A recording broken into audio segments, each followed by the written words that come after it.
P C George telephone ലൈനിൽ പ്രതികരിക്കുന്നു. Shri P C George, അടുത്തും അകന്നും സ്നേഹിച്ചും കലഹിച്ചും ഒക്കെയുള്ള ഒരു ജീവിതമായിരുന്നുവല്ലോ. എങ്ങനെ അനുസ്മരിക്കുന്നു വി എസ് അച്യുതാനന്ദനെ? വി എസുമായിട്ട് അടുത്ത് മാത്രമേ എനിക്ക് പ്രവർത്തിച്ചുള്ളൂ. അകന്നിട്ടയിൽ ഒരിക്കലും അനന്തര സാഹചര്യം ഉണ്ടായില്ല. ഒരു സത്യം പറയും, എനിക്ക് അദ്ദേഹം പിതൃതുല്യനായ വ്യക്തിത്വമാണ്. എനിക്ക് അദ്ദേഹത്തോട് സ്നേഹം കൂടുതലുണ്ടാക്കാതെ അദ്ദേഹം അറസ്റ്റ് ചെയ്യപ്പെട്ട പൂഞ്ഞാറ്റിലാണ്. പൂഞ്ഞാറ്റിൽ നിന്ന് ഇവിടെ മുതൽ വാരാണി കുടുംബം അറസ്റ്റ് രാവിലെ 5 മണിക്ക് അറസ്റ്റ് ചെയ്തിട്ട് ഇവിടുന്ന് അന്ന് ഈരാറ്റുപേട്ട പോലീസ് സ്റ്റേഷനിലെ പാലക്കാട് പോലീസ് സ്റ്റേഷൻ അവിടെ വരെ റോഡിൽ കൂടെ മനുഷ്യരെ കാണിച്ച് ഇടിക്കുകയായിരുന്നു. ഇടിച്ച് അവിടെ വെച്ചാണ് കാലിനകത്ത് ബാനറ്റ് കുത്തിക്കയറ്റത്. അങ്ങനെ പീഡനം തൊഴിലാളി വർഗത്തിന് വേണ്ടി അല്ലെങ്കിൽ സാധാരണക്കാരും പാവപ്പെട്ടവർക്ക് ഇതുപോലെ ഒരു പീഡനം സഹിച്ച മറ്റൊരു നേതാവ് കേരളത്തിൽ ഇന്ന് വരെ ഇല്ല എന്ന കാര്യത്തിൽ ഒരു സംശയമില്ല. അദ്ദേഹത്തിന് പ്രത്യേകത എന്താണെന്ന് വെച്ചാൽ അദ്ദേഹം ഇത്രമാത്രം പീഡനം സഹിച്ച് വലിയ പാവപ്പെട്ട ജനങ്ങളോടൊപ്പം നിന്ന് ഫൈറ്റ് ചെയ്തു. പക്ഷെ അദ്ദേഹം അത് കഴിഞ്ഞ് മുഖ്യമന്ത്രി ആയപ്പോഴും ആ ഫൈറ്റ് തുടർന്നല്ലാതെ മറ്റു പല മാന്യന്മാരും പല നേതാക്കന്മാരും പ്രതിപക്ഷത്തിൽ നിന്ന് ഇരുകൊള്ളാനും ഒക്കെ കാണും. പക്ഷേ മുഖ്യമന്ത്രിയും മറ്റു സ്ഥാനങ്ങളിലേക്ക് വരുമ്പോൾ ചക്കറുണ്ടാക്കാവുന്ന നോക്കുന്നത്. വി എസ് നേരെ തിരിച്ചായിരുന്നു. എന്തായിരുന്നു അദ്ദേഹത്തിന്റെ പ്രവർത്തനം? ആ പ്രവർത്തനം തുടർന്നതല്ലാതെ സാമ്പത്തിക കാര്യത്തിൽ പ്രത്യേകം ചർച്ച ചെയ്യാൻ പോലും തയ്യാറില്ല, നോക്കാൻ തയ്യാറില്ല. അഴിമതിനായി ഇതുപോലൊരു നേതാവ് 100 വയസ്സ് കഴിഞ്ഞ് വേറെ ആരുണ്ടോ എനിക്ക് അറിയില്ല. ഇന്ത്യക്ക് തന്നെ ഒരു മാതൃകയായിട്ട് കാണാൻ കഴിയുന്ന ഒരു വലിയ വ്യക്തിത്വമാണ് നമുക്ക് നഷ്ടപ്പെട്ടിരിക്കുന്നത്. ആ മനുഷ്യന്റെ സ്നേഹം അത്ര വലുതായിരുന്നു.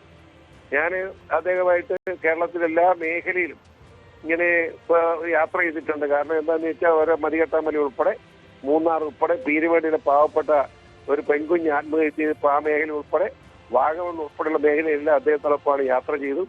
ആ പോയ സ്ഥലങ്ങളിലെ ജനങ്ങൾ കൂടുമെന്ന് മാത്രമല്ല, ആ പോയ കാര്യങ്ങൾ എന്താണോ അത് നടപ്പാക്കി അദ്ദേഹം തിരിച്ചു വരുള്ളായിരുന്നു. ഇതുപോലെ നിശ്ചയദാർഢ്യത്തോട് പ്രവർത്തിച്ച ഒരു നേതാവ് ഇന്ന് വരെ കേരളത്തിൽ ഉണ്ടായിട്ടില്ല, ഇനി ഉണ്ടാകാനും പോകുന്നില്ല.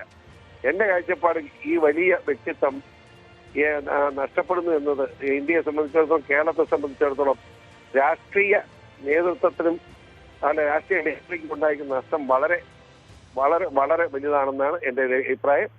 ഞാൻ ദുഃഖിക്കുന്നു, വളരെയേറെ വേദനിക്കുന്നു എന്ന് മാത്രമേ എനിക്ക് പറയാനുള്ളൂ.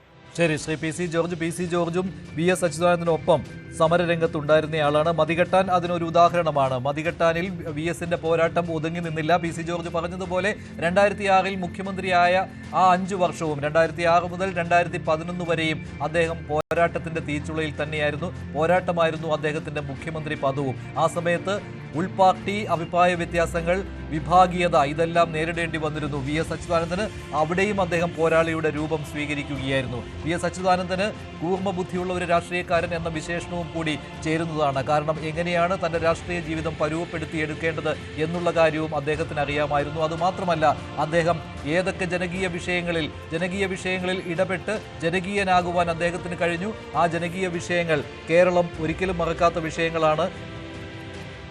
ഏറ്റെടുക്കാൻ ആളുകളില്ലാത്ത ചില ജനകീയ സമരങ്ങളെ പോലും വി എസ് അച്യുതാനന്ദന്റെ സാന്നിധ്യം കൊണ്ട് ആ സമരങ്ങൾ കേരള ജനത ഏറ്റെടുക്കുന്നതും കണ്ടു. അത്തരത്തിലുള്ള ഒട്ടേറെ സമരങ്ങൾ, പ്ലാച്ചിമട സമരം പോലെയുള്ളവ മറക്കാൻ കഴിയുകയില്ല. ചന്ദന കള്ളക്കടത്തുകാർക്കെതിരെ അദ്ദേഹം എടുത്ത നിലപാട്, മറയൂരിൽ പാഞ്ഞെത്തിയ വി എസ് അച്യുതാനന്ദൻ, മതികെട്ടാൻ മല കയറിയ വി എസ് അച്യുതാനന്ദൻ, മൂന്നാറിൽ മുഖ്യമന്ത്രിയായ സമയത്തും മൂന്നാറിൽ കയ്യേറ്റം ഒഴിപ്പിക്കുന്നതിന് വേണ്ടി വി എസ് നേരിട്ടെത്തിയ നിമിഷങ്ങൾ, ഇതെല്ലാം കേരള ചരിത്രത്തിൽ രേഖപ്പെടുത്തിയ കാര്യങ്ങളാണ്. V S Achuthanandan വിടവാങ്ങുകയാണ്.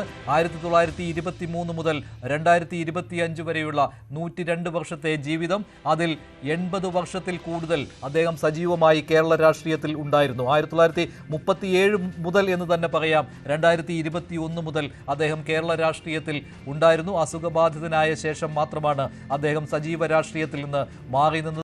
അതിനു മുൻപ് 82-ാം വയസ്സിലാണ് അദ്ദേഹം കേരളത്തിന്റെ മുഖ്യമന്ത്രിയായത്. 87 വയസ്സുവരെ അത് തുടർന്നു. 97-ാമത്തെ വയസ്സുവരെ അദ്ദേഹം MLA ആയി തുടർന്നു. അതായത് ജനങ്ങളുടെ കൂടെ വി എസ് അച്യുതാനന്ദൻ ഉണ്ടായിരുന്നു. മലമ്പുഴയിൽ നിന്ന് നിയമസഭാംഗമായി അദ്ദേഹം ഒടുവിൽ തെരഞ്ഞെടുക്കപ്പെട്ടത് 2016-ലാണ്. അങ്ങനെ